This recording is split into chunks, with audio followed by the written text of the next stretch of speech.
신바람 사연 아파트. 오늘의 사연 시작하겠습니다.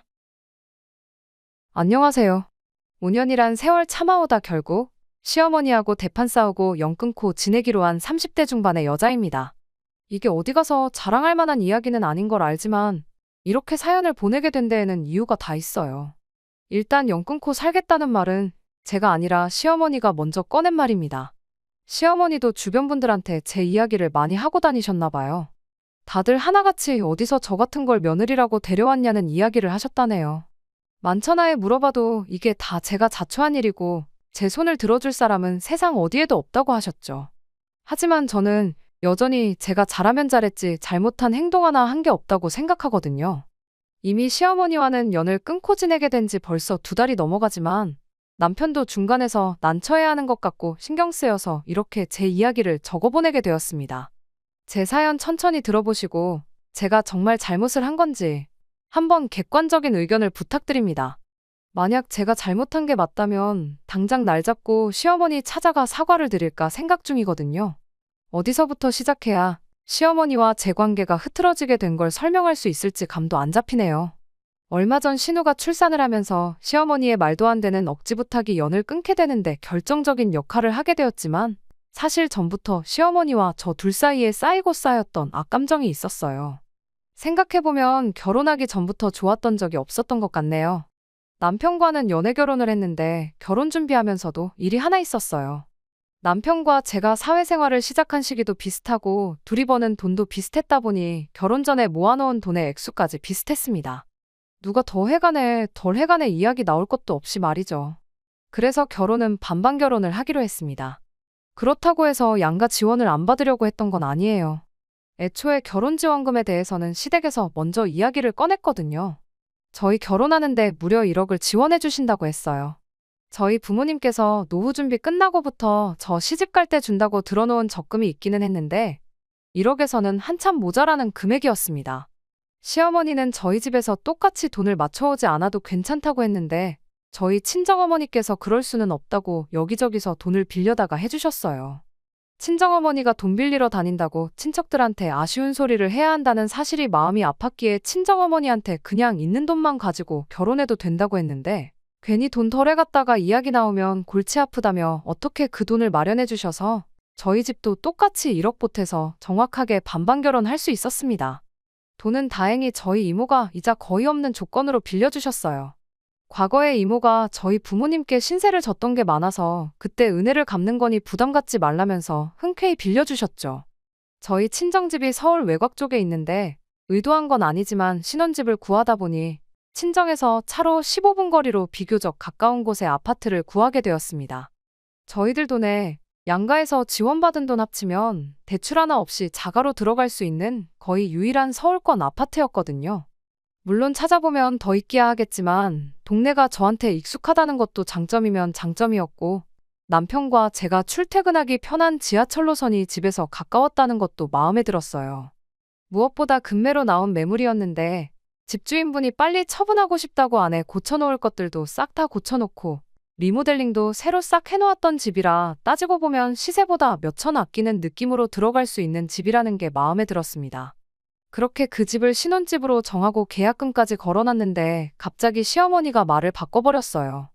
이유는 신혼집이 처가에서 너무 가까운 거 아니냐는 이유였습니다. 집이 가까울지언정 저희 어머니는 저희 집에 자주 오며 가며 하실 생각도 없는데 그런 건 생각 안 하고 내 돈 1억을 내고 우리 아들 처가살이 시킬 생각 있냐고? 신혼집을 친정 근처에다 구한다면 해주기로 한 돈은 안 해주겠다고 나온 거예요. 이미 계약금까지 걸어놨는데 저렇게 나오니 아주 미치고 환장할 노릇이었죠. 시어머니는 지원해주기로 했던 돈을 안 주게 되면 계약금 조금 손해보더라도 저희가 시댁 근처로 신혼집을 구할 거라고 생각했나 봅니다.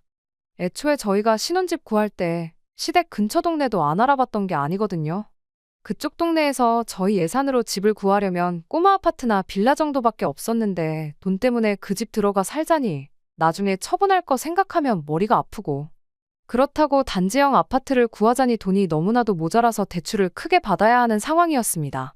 그런데 이게 웬걸. 이 상황을 들은 저희 이모가 또 조건 없이 1억을 저희한테 빌려주시겠다고 나온 겁니다. 상황이 이렇게 되니 시어머니 입장에서도 이야기가 달라졌죠. 친정 근처에 살게 되었다는 이유 하나만 가지고 아들이 처가 눈치 보면서 살게 될까 걱정이었는데 이젠 시댁에서 돈 한 푼 안 해준다고 하는 상황에 집 살 때 모자란 돈을 다 친정에서 해주는 그림이 되었으니 이젠 더더욱이 남편이 저희 집 눈치를 안 볼래야 안 볼 수 없는 상황이 돼버린 거잖아요. 물론 저희 친정부모님이 그러실 분들은 아니지만 시어머니 입장에서는 안 주기로 했던 돈을 진짜로 안 줄 수 없던 상황이 돼버린 거죠. 그래서 그건 그냥 해프닝으로 끝났어요. 이모한테 돈을 더 빌릴 필요 없이 시어머니가 해주기로 했던 돈을 다시 저희에게 주면서 상황은 일단락되었습니다. 시어머니가 저한테 출가 외인이니 어쩌니 하면서 결혼했으면 친정에 너무 자주 들락거리는 거 안 좋다는 식으로 몇 번이고 경고하듯 이야기를 했었죠. 솔직히 그 말들이 기분이 나쁘긴 했지만 그렇다고 일부러 친정에 더 자주 찾아가고 그럴 생각은 추호도 없었습니다. 남편이 장인 장모님에게 어려움을 느끼는 것처럼 솔직히 저희 친정부모님도 사위가 오면 불편한 건 매한가지였거든요. 괜히 너네 오면 밥도 해야 되고 집도 치워야 되고 이것저것 신경 쓸 게 많으니 가깝다고 찾아오지 말라고 당부를 하셨거든요. 시어머니가 출가 외인이란 말 같은 거 굳이 꺼내지 않아도 친정에는 자주 들락날락 할 생각이 추호도 없었는데 아무래도 결혼 전에 시어머니가 했던 말이 있다 보니 저는 하기 싫어도 좀 더 시댁에 신경을 쓸 수밖에 없었습니다. 남편이 처가 눈치 안 보고 편하게 잘 지내고 있다는 걸 굳이 증명까지 해야 할 필요는 없었지만 멀리 살아도 시댁도 잘 챙기는 모습을 보여주려고 2주, 3주에 한 번씩은 찾아가고 그랬어요. 결혼하고 처음 2년 동안은 시어머니가 저한테 특별하게 잘해주지는 않았지만 그렇다고 해서 또 저를 특별하게 힘들게 하고 못 살게 굴고 그러지는 않았습니다. 기껏해야 아들이 밥은 잘 먹고 다니냐며 왜 이렇게 살이 빠진 것 같냐 하고 제 앞에서 아들 걱정 몇 번 하면서 눈치 주는 게 전부였었죠. 그런 시어머니가 본격적으로 저에게 무언가 요구를 하기 시작한 건 결혼하고 2년이 지나 남편의 동생인 신우가 결혼할 때가 되어서부터였어요. 1억 그거 괜히 지원받았나 싶을 정도로 돈 앞에서 엄청 치사해지는 시어머니였습니다. 시어머니는 저희한테 더도 말고 덜도 말고 추기로 2천만 원만 하라는 말을 꺼내셨죠. 제안이라기보단 통보에 가까웠습니다. 심지어 그 돈을 남편과 제가 공동으로 관리하는 돈에서 내라는 게 아니라 제 돈으로 모자라면 친정돈까지 끌어와서 해야 한다는 식으로 말을 하셨죠. 저랑 남편이 결혼할 때 결혼자금 대부분을 저희 집 사는데 지출을 했다 보니 예단이랑 이런 건 전부 생략을 해버렸었거든요. 그때 당연히 받아야 할 걸 안 받았으니 신우 결혼식에 2천만 원을 요구하는 건 당연한 처사라는 식으로 이야기를 하더군요. 원래 그때 시어머니랑 신우가 받아야 했을 명품들이며 시어머니가 친척분들한테 돌렸을 것들에 이것저것 다 포함해서 말이죠. 애초에 신우하고는 사이가 그럭저럭 괜찮았다 보니 게다가 남편의 하나뿐인 동생이기도 해서 추기로 300만 원 정도 해줄까 생각을 하고 있었어요. 남편 돈 200에 제 돈 100 해서 말이죠. 못해도 신혼집에 75인치짜리 TV 하나는 해주자. 이런 걸 남편하고 상의하고 있었는데 막상 시어머니가 저렇게 대놓고 예단이 어쨌니 저쨌니 2천만 원을 친정돈 합쳐서 주니마니 이러고 계시니 TV는커녕 단돈 20만 원도 해주기 싫어지더라고요.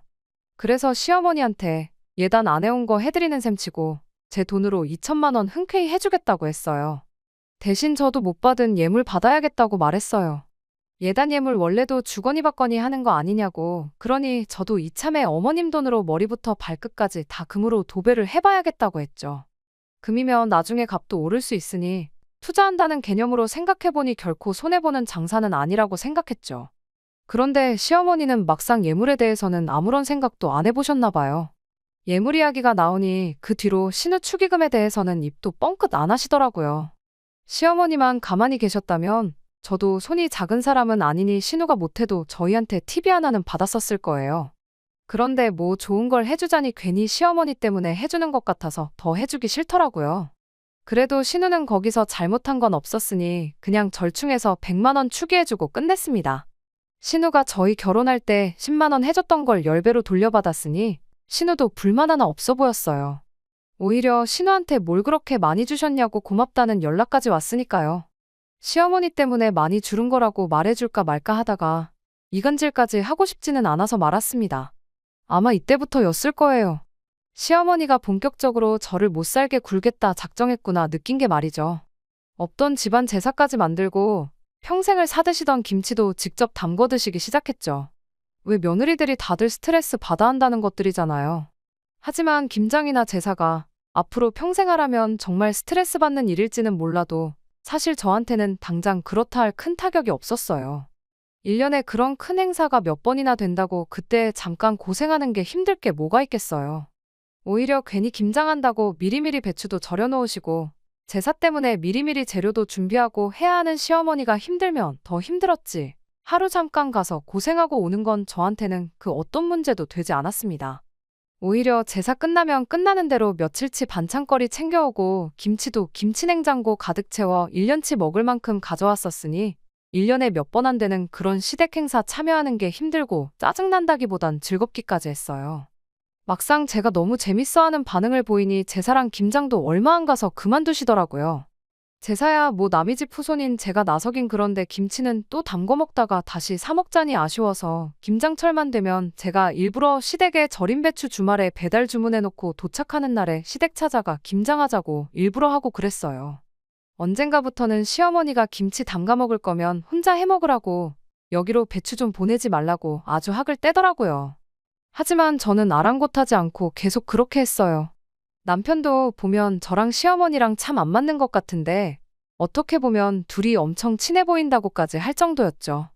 저는 사이가 좋다기보단 꿍짝이 잘 맞는 거라고 대답하긴 했는데 일이 이렇게 되고 난 지금 생각해보면 그렇게 생각했던 건 저 혼자뿐이었고 시어머니는 어떻게든 며느리 한번 잡들이 제대로 해줄 날만 손꼽아 기다리고 계셨던 것 같네요. 아무튼 이런 식으로 제 스스로 평가하는 거긴 하지만 나름 결혼 생활 현명하게 잘하고 있었어요. 저랑 남편 관계도 더할 나위 없이 좋았죠. 하지만 고민거리가 하나 있었는데 도무지 아이가 생기지 않는다는 사실이었습니다. 사실상 집에 갚을 대출이 남은 것도 아니었으니 아이는 아무 때고 가져도 상관이 없었거든요. 일부는 체력이 모자라서 그런 걸 수도 있으니 직장 그만두고 마음 편히 준비하면 아이가 생길 거라는 의견도 있었어요. 경제적으로 모자랄 것 없던 상황이긴 했지만 막상 또 돈 생각하니까 외벌이는 하기 싫었고요. 그러다 생각한 게 아예 제가 재택근무가 가능한 직종으로 일을 배워보면 어떨까 싶더라고요. 재택근무를 한다고 일이 절대 편한 건 아니지만 그래도 육아와 일을 동시에 병행할 수 있으니 맞벌이 유지하면서 아이 갖기엔 정말 최적의 조건이라고 생각했습니다. 그 결심이 들자마자 직장을 그만두고 나오게 되었고 아무튼 그렇게 저는 코딩 쪽 관련해서 공부를 시작했어요. 듣자 하니 이쪽 분야가 그나마 프리랜서로 하는 사람도 많다고 하고 취직률도 좋으니 여차하면 다시 취직도 할 수 있겠다는 생각이었거든요. 그러던 중에 저희 결혼할 때 돈을 빌려주신 저희 이모의 개인적인 사정으로 인해 돈을 조금 급하게 갚아줘야 하는 상황이 생기게 되었습니다. 이모가 장사를 하고 계셨는데 코로나 겪으면서 가게 2개가 동시에 문을 닫아버리는 바람에 상황이 많이 어려웠었거든요. 아무튼 그때는 정말이지 회사 그만두고 공부를 시작한 게 참으로 후회가 되더군요.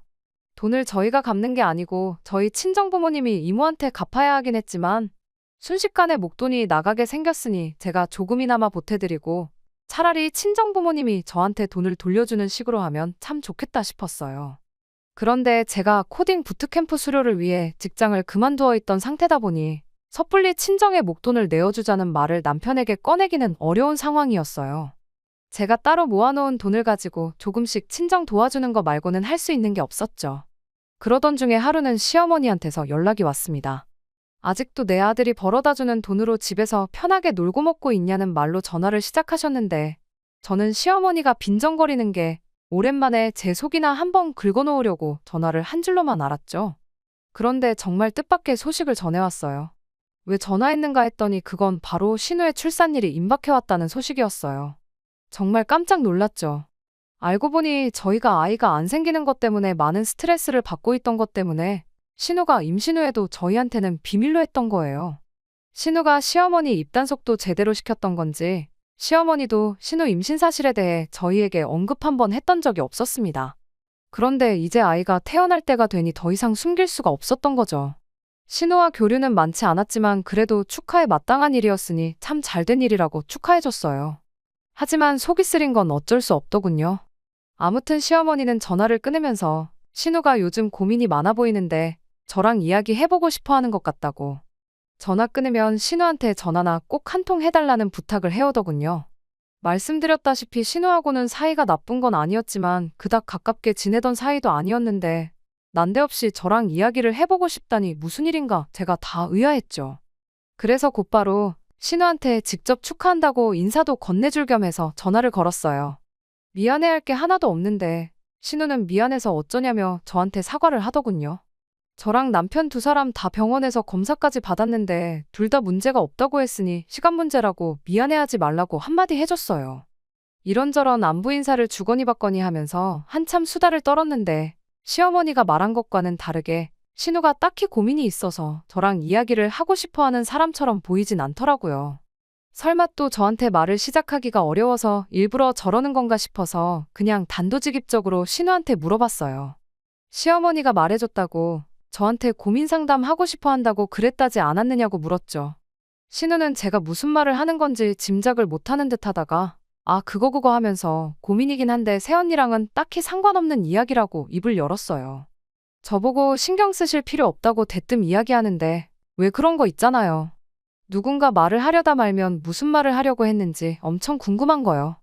그래서 신우한테 무슨 일인데 어머님이 나한테 말씀을 그렇게 하셨던 거냐 물어봤죠. 신우가 설명하기를 사실 신우네가 형편이 썩 좋은 편이 아니다 보니 맞벌이를 무조건 해야 하는 상황이라고 하더라고요. 신우네 시댁에서 아이를 봐주기로 하기는 했는데 그쪽 사정상 아이 태어나자마자 1년 정도는 불가능한 상황이라고 하더라고요. 그래서 그러니까 저희 시어머니한테도 부탁을 해봤는데 시어머니도 시큰둥한 반응이었다고 합니다. 그러다 시어머니가 제 이야기를 신우한테 해줬다고 하더라고요. 제가 요즘 회사 그만두고 집에서 놀고 먹는다는 식으로 말이죠. 그래서 애 봐주는 걸 저한테 부탁해보라고 했다더라고요. 신우는 제가 재택근무를 위해 새 공부를 시작했다는 사실은 모르고 있었어요. 시어머니 말 맞다나 제가 본격적으로 회사 그만두고 집에서 놀고 먹기 시작한 줄 알았답니다. 오해를 한 건 아니고 그냥 제가 직장을 그만둔 게 본격적으로 자녀 계획을 준비하려고 그러는 건가 싶었대요. 신우 입장에서는 저한테 부탁하고 싶은 마음이 굴뚝 같긴 했지만 아이가 안 생겨서 고민이 많다던 저희 집에 아이를 부탁하기에도 또 너무 미안해서 말을 꺼낼 생각이 없었답니다. 그래서 집으로 출퇴근하는 베이비시터를 고용하니많이 알아보고 있던 와중이라고 하더라고요. 그런데 이야기를 듣다 보니까 그냥 까짓 거 내가 해주지지 뭐 그런 생각이 들었습니다. 당장 내일 아이가 생긴다고 해도 애가 생기자마자 태어나는 것도 아니고 최대 10달은 더 걸리는 일이잖아요. 무엇보다 사실 제가 아이를 봐주겠다는 생각을 갖게 만든 건 친정부모님이 이모에게 갚아야 할 돈 때문이었습니다. 제가 직장을 계속 다니고 있었더라면 신우도 저한테 부탁조차 안 했을 테지만 지금은 이야기가 다르잖아요. 당장 돈 주고 사람 구해서 쓸 생각이면 내가 가족 할인 해줘서 돈 조금 덜 받고 봐주자 하는 생각이 들었어요. 그러면 저도 월 고정 수입이 생기는 거니 그 돈으로 조금이나마 친정어머니랑 이모를 도와줄 수 있으니까요. 제가 급전이 필요한 상황에 신우도 아이 봐줄 사람이 필요했으니 이거야말로 신우 좋고 옳게 좋은 일 아니겠냐 싶대요. 아니나 다를까 신우도 너무 잘 됐다며 좋아하더라고요. 신우 입장에서도 모르는 사람보다는 그래도 가족이 아이를 돌봐주는 걸 선호할 테니까 말이죠. 비용도 상대적으로 저렴하게 할 수 있었으니까요. 신우 월급이 300 정도로 알고 있었는데 평일 동안 제가 신우네 집으로 출퇴근해서 상주하면서 아이를 돌봐주고 심해부나 신우 두 사람 중에 한 명 퇴근할 때까지 봐주는 조건으로 아이를 돌봐주기로 했습니다. 돈은 한 달에 딱 100만 원씩만 받기로 했어요. 점심 식사 비용이랑 교통비는 신우가 달마다 따로 정산해주기로 했고요. 상주에서 아이 돌봐주는 것 치고는 많이 저렴한 편인 게 제가 뭐 다른 집안일을 해주겠다는 것도 아니고 그냥 아이만 봐주기로 이야기를 했거든요. 그 외의 시간에는 집에서 컴퓨터 켜놓고 제 공부를 하기로 했으니 신우는 사람 싸게 구해서 또 좋고 저는 제 공부하면서 용돈이나마 조금 벌어서 좋았죠. 시어머니 때문에 시댁과 거리를 조금 두기는 했지만 신우가 이 정도로 말이 통하는 사람일 거라곤 정말 생각도 못했어요. 이러면서 앞으로 신우랑도 가깝게 지낼 수 있겠구나 싶었는데 며칠 지나지 않아서 시어머니가 그 산통을 다 깨부숴버리고 말았네요. 아무튼 신우랑 그렇게 하기로 정하고 며칠 지나서였는데 시어머니가 이번엔 전화가 아니라 저희 집으로 찾아오셨어요. 초인종을 눌러대며 동시에 문까지 두들기는 게 이거 와도 보통 진상이 온 게 아닌가 보다 싶었는데 확인해보니 시어머니셨죠. 시어머니는 집에 들어오자마자 다짜고짜 저한테 왜 내 딸한테 돈을 받냐며 한 소리를 하더라고요. 아마 신우가 저랑 이야기가 잘 되었다는 소식을 전했나 본데 시어머니는 그게 마음에 안 들어서 저한테 한마디 하러 찾아왔던 게 안 봐도 뻔했어요. 아무리 가족끼리라도 제가 신혼에까지 가서 제 시간 쓰고 오는 건데 받을 건 받아야 하지 않겠냐고 따졌죠. 그리고 요즘 상주하면서 애 봐주는 사람 인건비가 얼마인 줄은 알고나 그러시냐고 제가 거의 거저해주는 거나 마찬가지라고 한마디 했죠. 그런데 시어머니는 제가 어디 돈을 받을 입장이냐며 저한테 큰 소리를 치기 시작하는 겁니다. 제가 뭐 신우한테 빚을 진 것도 아니고 신우가 필요한 용역을 제공하고 그에 합당한 대가를 청구하는 건데 뭐가 잘못된 거냐고 따져 물었어요. 그랬더니 시어머니가 너도 애 낳을 거 아니냐고 저한테 따지더라고요. 신우가 피 같은 자기 자식 맡겨가며 저한테 애 키우는 걸 연습시켜주는 거나 마찬가지인데 돈은 신우가 저한테 줄 게 아니고 제가 신우한테 주는 게 맞는 거라는 말도 안 되는 소리를 하더군요. 업체에서 소개시켜주는 베이비시터분들은 전문가니 그만큼 돈을 주고 쓰는 게 맞는데 저 같은 경우에는 애를 키워본 적이 있는 것도 아니지 않냐며 돈을 받으면 받았지 하등 그 돈을 주고 쓸 이유가 없다고 하는 겁니다. 이걸 가지고 계속 왈가왈부하는 것도 우스운 것 같아서 그냥 저도 쉽게 포기했어요. 알겠다고 그럼 당장 신우한테 전화해서 어머님 때문에 애 돌봐주는 건 못하게 될 것 같다고 연락을 하겠다 했죠. 그랬더니 시어머니가 그러지 말고 처음 한 2달 정도는 같이 가서 애 키우는 방법을 저한테 알려주겠다고 하더군요. 그리고 그 레슨비로 저한테 1,000만 원을 받아야겠다고 하더라고요. 그러니까 어머님 말은 지금 제가 어머님한테는 애 키우는 법을 1,000만 원을 내고 배워야 하고 아가씨한테는 애 키우는 연습을 시켜줬으니 한 달에 100만 원씩 신우한테 고맙다고 사례금을 줘야 한다는 말씀이시냐 물었더니 자신만만하게 그렇다고 하시더군요. 그 말에 제가 잠깐 아무 말 없다가 시어머니한테 그럴 게 아니고 저한테 5,000만 원을 주셔야겠다고 한마디 했네요. 시어머니가 네가 뭘 할 줄 아는 게 있어서 5,000만 원을 달라 그러는 거냐고 대번에 따져 물으시더라고요. 그래서 시어머니한테 한마디 해줬죠. 아들 이혼당해 반품 받으시는 연습 해보시는 셈 치시라고요. 어머님 때문에 이혼하는 거니 위자료로 5,000만 원 주시는 거라 생각하면 이해가 빠르겠다고 덧붙여줬네요. 어디 그것뿐이겠어요. 그렇게 이혼당한 아들 재취시켜봤자 나중에 가서 어머님 때문에 또 이혼당할 게 뻔한데 제가 미리 연습시켜주니 얼마나 다행인 줄 알라고요. 위자료 아까운 거 아셔야지 다음 며느리한테는 그러지 않으실 거 아니냐고요.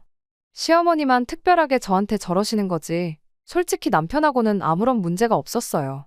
신우도 제가 생각했던 것보다 말이 잘 통하는 사람이었고요. 진짜로 이혼을 하겠다는 생각은 없었습니다만 시어머니가 자꾸 저만 콕 집어서 못 살게 굴고 제 호의를 당연한 것처럼 받아들이고 제가 시댁 식구들을 위해 돈도 퍼주고 제 한 몸 희생하는 게 당연하다고 여기고 계속 저를 볶아댄다면 저도 마지막에 가서는 이혼을 선택할 수도 있다는 걸 알려주기 위해서였죠. 시어머니는 제 말을 듣고는 며느리가 돼서 말 한마디 한마디 다 시어머니를 이겨먹으려고 든다며 저희 친정부모님 험담까지 하셨어요. 가정교육이 어쩌니 저쩌니 하면서 집에 돈이 없어서 그런가 딸을 이 모양 이 꼴로 가르쳤다며 제가 참기 힘든 소리까지 하셨죠. 결국 그게 발단이 돼서 시어머니랑 대판 싸우게 되었던 거예요. 제 사연 시작할 때 먼저 말씀드렸던 것처럼 시어머니가 그동안 저랑 있던 일을 주변 지인들한테 이야기를 하면서 제 흉을 그렇게 보셨다더라고요. 다들 저 같은 며느리는 왜 받냐며 당장 제대로 참교육을 시켜라. 시댁 무서운 줄 한번 알려줘야 한다며 시어머니를 부추겼나 봐요. 말미에 가서는 시어머니가 어디 니들 내 도움 없이 니들끼리 얼마나 잘 사나 두고 보자며 먼저 연을 끊겠다는 이야기까지 해오셨고요. 시어머니 입장에서는 사사건건 말대꾸하는 며느리가 꼴보기 싫었을 거라 생각할 때도 있지만 그렇다고 해서 제가 일부러 깐족거렸던 적은 한 번도 없습니다. 시어머니가 대놓고 저를 가지고 갑질을 하려고 할 때만 제가 나서서 제 선에서 잘났던 거고요. 오히려 제가 이걸 더 심각하게 받아들였다면 진작에 시댁과의 관계가 엉망이 되었을 거고 연을 끊고 사는 것도 제가 먼저 그렇게 했었을 거예요. 그런데도 시어머니는 이렇게 제 탓만 안 해요. 이 소식을 전해들은 남편도 신우도 시어머니를 대신해 저한테 사과를 해왔어요. 신우네 아이는 이러나 저러나 제가 계속 봐주는 걸로 이야기를 끝냈고요. 남편 또한 어머니가 먼저 화풀고 연락할 때까지 저도 굳이 나서서 화해할 생각하지 말라고 제 편을 들어주었고요. 남편도 신우도 시어머니 성격상 한 달이면 화풀고 다시 연락하실 거다 했는데 이번에는 맺힌 게 조금 큰지 벌써 2달이 다 지나가는데 시어머니한테서 연락은 감감무소식입니다. 이런 말 하기는 뭐하지만 연 끊고 지내는 게 좋으면 좋았지 불편하거나 죄책감 느껴지는 게 하나도 없어요. 그냥 남편하고도 행복하게 잘 지내고 시댁 식구들하고도 잘 지내고 싶은 마음밖에 없었는데 결혼 생활이 벌써 5년이 넘어가는데 여전히 적응이 되지 않고 어렵게만 느껴지네요. 끝까지 들어주셔서 감사합니다. 오늘의 사연은 여기까지입니다. 구독과 좋아요, 알람 설정 부탁드리고 더 좋은 사연으로 다시 찾아뵙겠습니다. 감사합니다.